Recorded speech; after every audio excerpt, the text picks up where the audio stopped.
Las Vegas, Nevada. Le 26 août 1969. Le International Hotel venait d'ouvrir ses portes 2 semaines plus tôt, et son auditorium de 2000 places était déjà devenu la chose la plus proche d'une cathédrale que cette ville de néon et de péché pouvait offrir.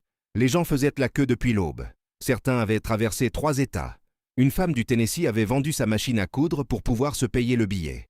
Un couple de retraités de Memphis avait fait le voyage en voiture pendant 2 jours, dormant dans leur Buick sur le parking d'une station-service quelque part en Arizona. Ils étaient tous là pour la même raison. Ils étaient là parce qu'Elvis Presley était de retour. 8 ans sans scène. 8 ans de films, d'armée, de scandales en petits caractères dans les journaux à potins. 8 ans pendant lesquels le monde avait changé autour de lui comme une rivière change de cours, laissant derrière elle les vieilles berges à sec. Les Beatles avaient redéfini ce que signifiait être un musicien. Woodstock venait de se terminer à peine 10 jours plus tôt. Et pourtant, Presley était là, debout dans sa loge, devant un miroir cerclé d'ampoules blanches, ajustant la ceinture ornée de son costume blanc à col Napoléon, et le miroir lui renvoyait l'image d'un homme qui avait décidé de ne pas laisser le monde l'oublier. Son manager, le colonel Tom Parker, frappait des doigts sur la table en contreplaqué. 21 minutes, Elvis, on est à 21 minutes. Sa voix avait cette qualité particulière d'un homme habitué à compter l'argent avant même qu'il ne soit gagné. Elvis ne répondit pas. Il regardait ses mains dans le miroir. Ses mains qui avaient tenu une guitare pour la première fois à 12 ans, dans une chambre à coucher d'East Tupelo, Mississippi, pendant que sa mère chantait des cantiques dans la pièce d'à côté. Il n'avait pas peur de la scène. Il n'avait jamais eu peur de la scène. Ce qu'il ressentait était autre chose, quelque chose qui ressemblait davantage à de la faim. Comme si ces 8 années d'absence avaient y creusé en lui un espace que seule la musique pouvait remplir. Dans la salle, parmi les 2000 personnes qui attendaient, il y avait un garçon de 10 ans, prénommé Thomas Whitfield. Tommy, pour sa mère. Pour tout le monde, en réalité. Sauf pour les médecins qui tapaient son nom complet sur leur formulaire, avec l'expression de ceux qui remplissent des cases, pour une raison qu'ils préfèrent ne pas nommer à voix haute. Tommy était maigre comme une branche de micocoulier en novembre, les pommettes saillantes sous une peau qui avait perdu depuis plusieurs mois cette couleur chaude des enfants en bonne santé. Il portait une chemise blanche boutonnée jusqu'en haut, parce que sa mère voulait qu'il soit beau ce soir-là. Parce que ce soir était peut-être le dernier soir de ce genre. Sa mère s'appelait Ruth Whitfield, 32 ans, coiffeuse à Nashville les jours ordinaires, et quelque chose d'impossible à définir depuis le diagnostic de Tommy, 6 mois plus tôt. Leucémie. Le médecin avait utilisé des mots latins comme s'il rendait la chose plus douce, mais Ruth avait compris ce qu'il signifiait dans la langue des mères. Ça voulait dire que son fils mourait. Ça voulait dire qu'elle regardait disparaître en lui quelque chose qu'elle ne reverrait plus jamais. Tommy aimait Elvis depuis l'âge de 7 ans. Pas avec la passion des adolescentes qui collèrent des posters et achetaient des magazines, avec quelque chose de plus profond, de plus silencieux.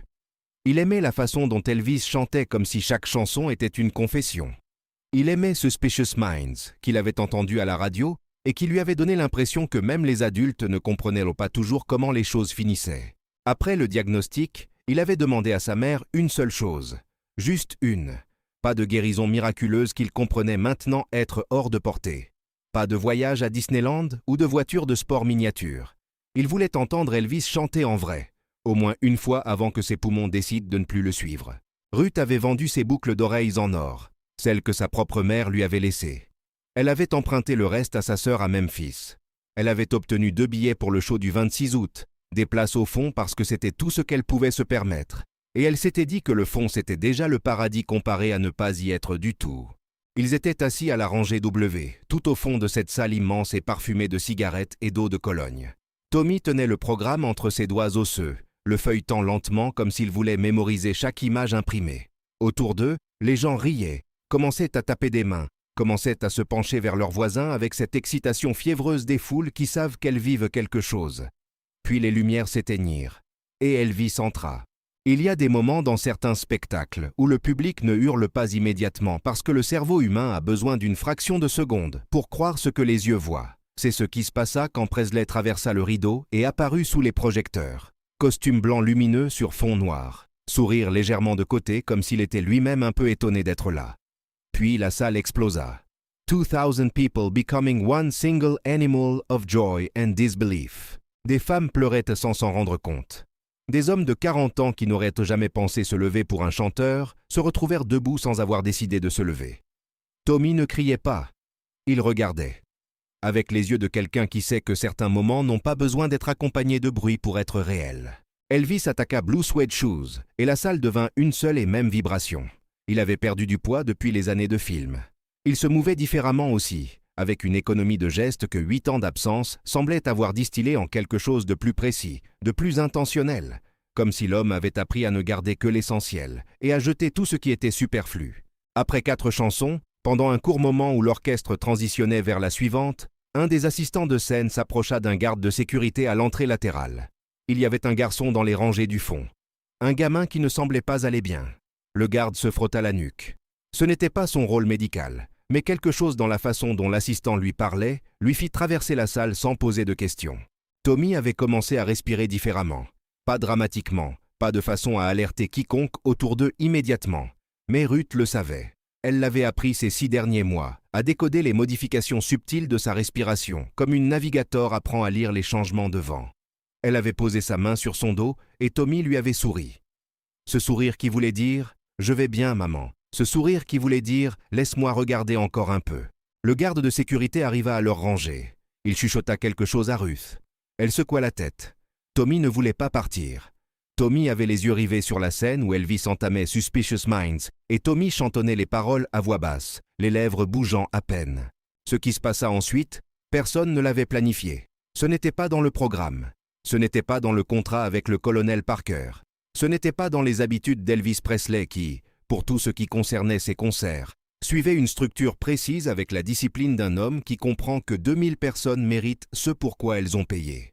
Un technicien de scène s'était approché du garde, avait entendu un fragment de ce qui se passait, avait par réflexe et sans trop savoir pourquoi traverser les coulisses et murmuré quelques mots à l'oreille d'un des musiciens du backing band.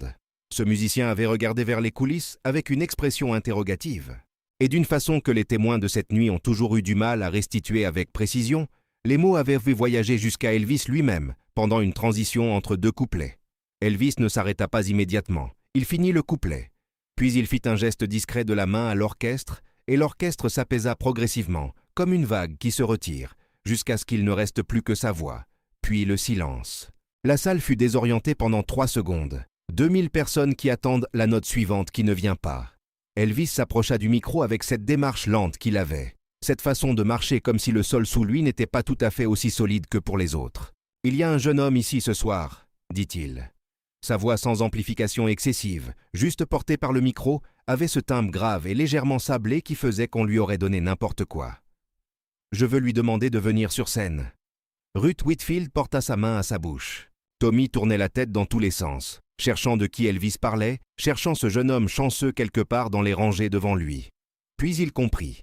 Parce que l'agent de sécurité s'était retourné vers lui et lui souriait d'une façon qu'un agent de sécurité de 2000 places à Las Vegas n'avait aucune raison de sourire à un enfant de 10 ans du fond de la salle. Il fallut presque 2 minutes pour acheminer Tommy depuis la rangée W jusqu'à la scène.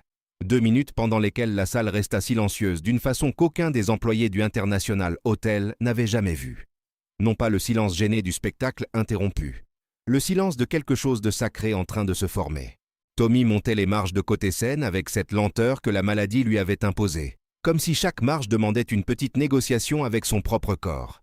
Il était petit pour 10 ans, encore rapetissé par les mois de traitement.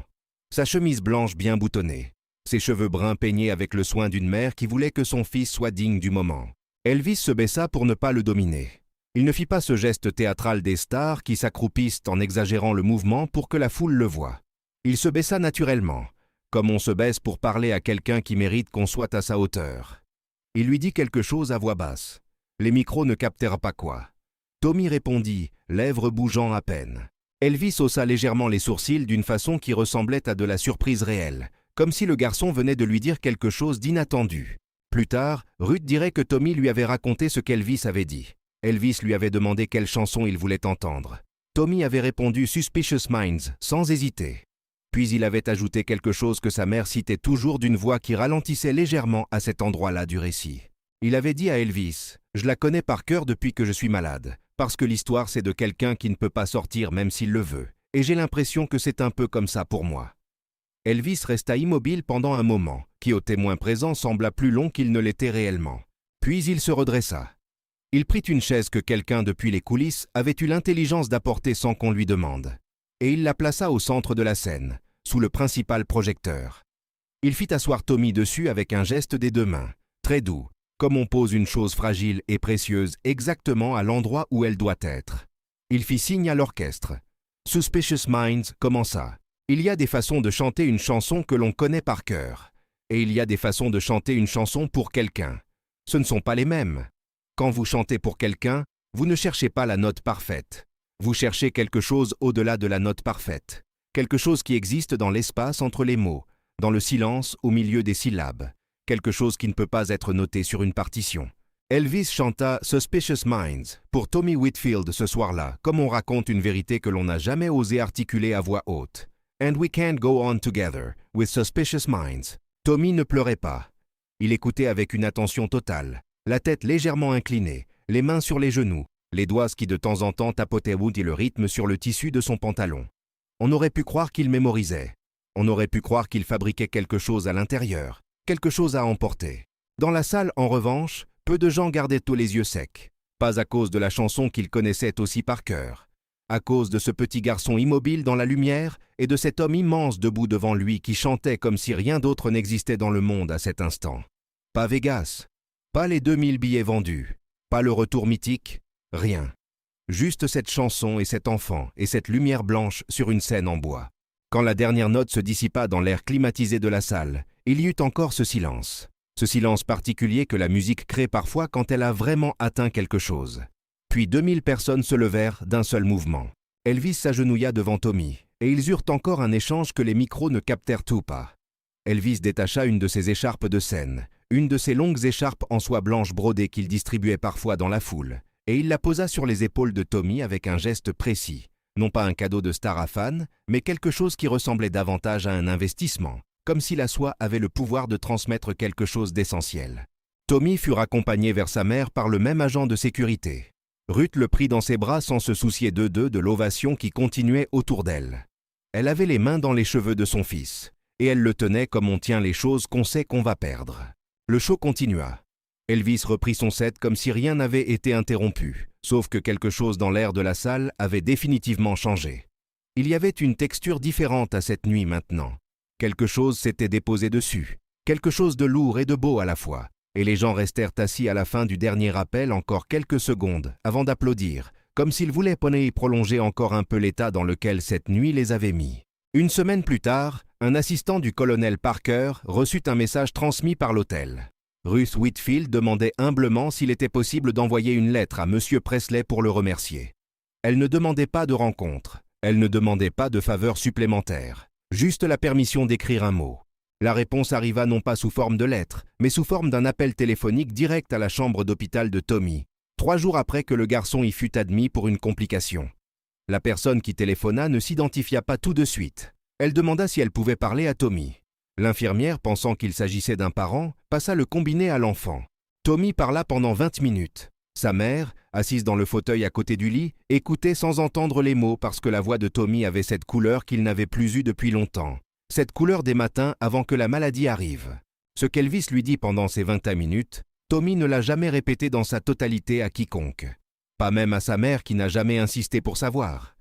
Elle disait simplement, des années après, que lorsque Tommy raccrocha et se retourna vers elle, il avait l'air d'un garçon qui avait reçu quelque chose qu'aucun médecin et aucun traitement n'aurait pu lui donner. Pas une guérison, pas une promesse, quelque chose de différent. Quelque chose qui ressemblait à une permission d'être en paix avec ce qui arrivait. Thomas Whitfield mourut le 14 octobre 1969. Il avait 10 ans et 2 mois. Il avait sur lui, au moment où les médecins entrèrent dans sa chambre ce matin-là, une longue écharpe en soie blanche brodée qu'il refusait d'enlever depuis le mois d'août. Même quand les infirmières plaisantaient gentiment en disant que ce n'était pas vraiment l'accessoire standard en soins intensifs. Ruth garda l'écharpe. Elle la garda pendant des décennies, dans une boîte en carton à côté du programme du show du 26 août et d'une photo que quelqu'un dans la salle avait réussi à prendre depuis son siège, floue et surexposée, sur laquelle on distingue quand même la silhouette d'un grand homme agenouillé devant un petit garçon au centre d'un cercle de lumière blanche. Ce que la presse retint de la résurrection d'Elvis à Las Vegas en 1969, ce fut le nombre de shows vendus, les critiques dithyrambiques, le retour triomphal d'une légende. Les biographes notèrent la série de représentations au International Hotel, comme le tournant décisif qui redéfinit sa carrière pour la décennie suivante. Les historiens du rock parlèrent tôt de l'album live qui en découla, de la façon dont Presley avait prouvé que sa voix avait gagné en profondeur ce qu'il avait peut-être perdu en jeunesse. Personne n'écrivit sur Tommy Whitfield. Pas parce que ça n'avait pas d'importance, mais parce que certaines des choses les plus importantes n'ont pas de colonne dans les journaux.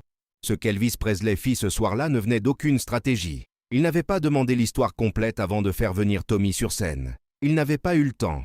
Quelqu'un lui avait dit qu'un petit garçon malade au fond de la salle voulait l'entendre chanter. Et il avait répondu à cette information de la seule façon que certains êtres humains savent répondre à certaines informations.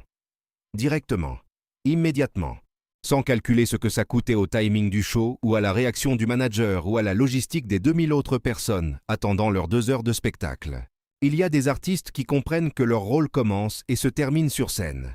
Et il y a des artistes qui comprennent que la scène n'est jamais vraiment séparée de la vie qui se passe dans la salle. Que la musique ne sert pas uniquement à remplir le silence agréablement.